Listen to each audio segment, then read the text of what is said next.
साथीहरू आउनुहोस् दृश्य झापाको अर्जुनधारा जलेश्वर धामको रहेको छ।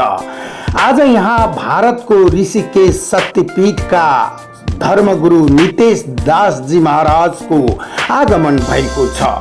उहाँ धार्मिक एकताको सन्देश छर्दै विभिन्न देशको भ्रमणपछि नेपालको ऐतिहासिक स्थल जनकपुर धामको दर्शनपछि आज पूर्वकै पशुपतिनाथले परिचित अर्जुनधारा जलेश्वर धाम दर्शनका लागि उपस्थित बन्नुभएको यो सुन्दर झलक। साथीहरू अर्जुनधारा जलेश्वर धाम जो महाभारतका कुशल पात्र धनुषधारी विज्ञ दूरदृष्टिका पारखी वीर अर्जुनले टेकेको धरती भएरै होला आज भोलि विभिन्न देश विदेशबाट यहाँ सन्त महन्त र धर्मगुरुहरूको आगमन भइरहेको छ। यो पवित्र भूमि यसै पनि महाभारतका कुशल पात्र वीर अर्जुनको ऐतिहासिक गाथा जोडिएकै कारण पनि यहाँ विभिन्न धार्मिक अनुष्ठानहरूको आयोजना यस क्षेत्रका पूर्वजहरूले 2040 सालमा थालनी गरे यता यहाँको संस्कार नै परिवर्तन भएको पाइन्छ। आउनुहोस् यहाँ नितेश दास जी महाराजको आगमनमा यस धामका मूल अर्चक श्रद्धेय गुरु अग्नि सिग्देलले यहाँ मूल मन्दिरको दर्शन गर्न यहाँ स्वस्ति वाचन सहित गुन्जयमानका साथ धाम दर्शनको यात्रा अगाडि बढाउँदै रहेको यो सुन्दर झलक झापाको अर्जुनधारा जलेश्वर धामको रहेको छ।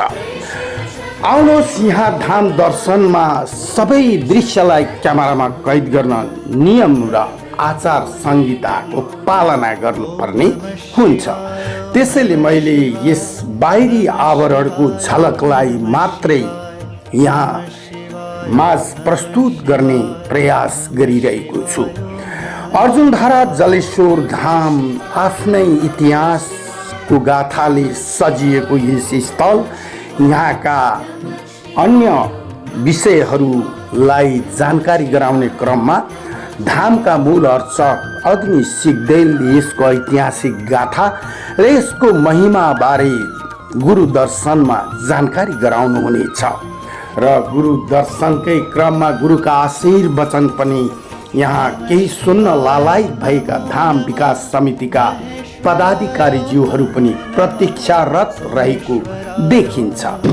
हामीलाई धामसम्म जोड्नलाई सहयोग गर्नुहुने भक्त जो स्थानीय चन्दन पनेरू र वीरता मोडबाट पाल्नुभएकी मानव धर्म प्रचारक सीता घिमिरेज्यूलाई हामी आभार व्यक्त गर्दै कार्यक्रम श्रद्धेय गुरुज्यूको यस्तो प्रस्तुति यहाँहरूमाझ प्रस्तुत गर्दै अगाडि बढौं।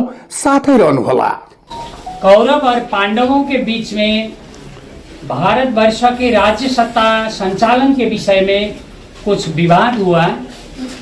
इसके बाद ये अर्जुनधारा जलेश्वर धाम उसके साथ जुड़ा हुआ है। ये पवित्र धाम में दर्शन के लिए आज मुझे जो जानकारी मिला है ऋषिकेश से नितेश दास जी महाराज का आगमन अर्जुनधारा जलेश्वर धाम में हुआ है।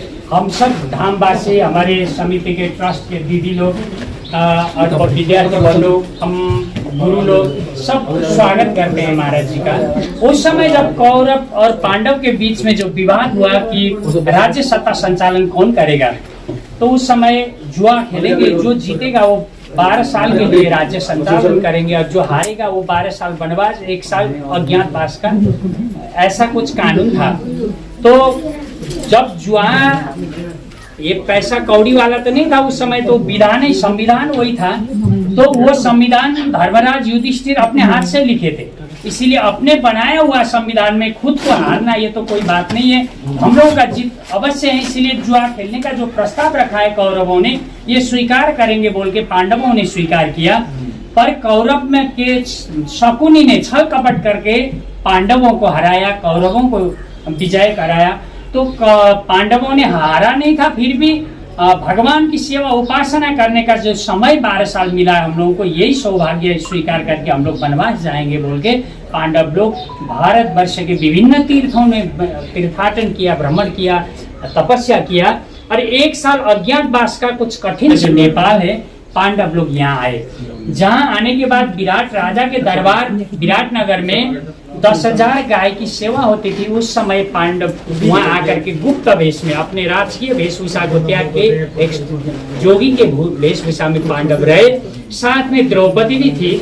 तो उस समय द्रौपदी की जो सौंदर्यता थी ये देख करके विराट राजा के सेनापति ने कुछ दृष्टि रखा और भीम ने वध कर दिया। कीचक वध यहाँ से 40 किलोमीटर दक्षिण में है, एक वहाँ भी पुरातत्व जो पुरातन स्थान है।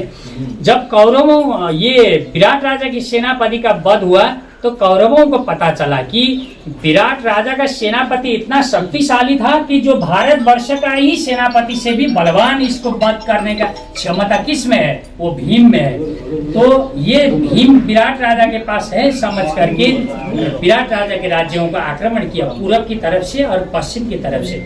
राजा विराट को पता चला कि कौरवीय सेना हमारे राज्य को आक्रमण करने आ रहे हैं, तो उत्तर कुमार विराट राजा के पुत्र उत्तर कुमार को राजगद्दी में रख के वो गए युद्ध करने। जहाँ जाकर के पश्चिम की ओर विराट राजा के सेनापतियों के साथ जाकर के हुए जब परास्त कौरवीय सेना को परास्त करके अपने राज्य में आए, देखा कि पूरब की तरफ से आने वाले कौरवीय सेना ने विराट राजा का 10,000 गाय हरण किया। राजा ने तत्काल राजगद्दी को त्यागने के लिए उद्यत हुए। तो अर्जुन जी ने समझाया कि राजा महाराज आप अपने राजगद्दी को संभालिए, मैं गाय को ले आऊंगा। तो विराट राजा के पुत्र उत्तर कुमार को सारथी बना करके अर्जुन जी जो गाय के जो पाँव के निशाना थे ये ढूंढते ढूंढते जब गए आसाम के गुवाहाटी में बंधक बना के रखा था गाय को, वो जेल को तोड़ करके दार्जिलिंग के ऊपर की ओर इलाम लुकानी सुखानी जगह का नाम है इधर, वहाँ वो जमीन से रास्ते से ये पवित्र भूमि पर गाय को ले आए। तो रात को जब गाय यहाँ ठहरे थे उस समय गाय को खूब प्यास लगी। एक भी गाय अगर प्यास से मर गई तो गौ हत्या का अपराध